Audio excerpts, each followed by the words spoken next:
se buka o orçamento milhão e aloca para serviço recolher lixo manual, nebe alegadamente lá com a autoridade município dele.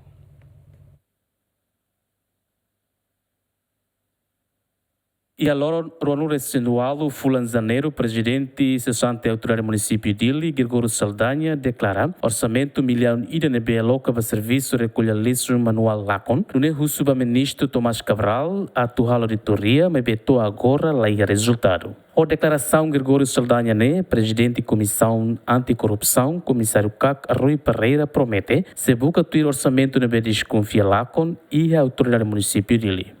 Ano ainda kak aceitou atenção nós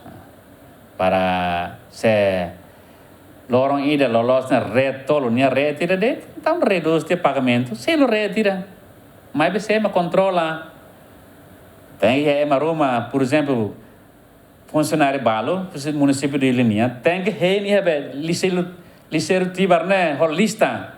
kereta sabe matrícula oh loran ida ne tamasis mas na ban tem que trocar mana ai roca tolo ida haring der to media depois ida media to lokrai se lá rumah lain lista ne lai te hende te maklor lista mai ta sina hanesan de funcionário estado be município ninha sirne be mak barak ne balo tem que coloca ia liceiro tibar ne ba portão de entrada ne ba na ba para kereta serem pertama tem que for visto documentação tem ia atau então tem que honesto sei lá inventa manipulação mas também merum da controle hanesan.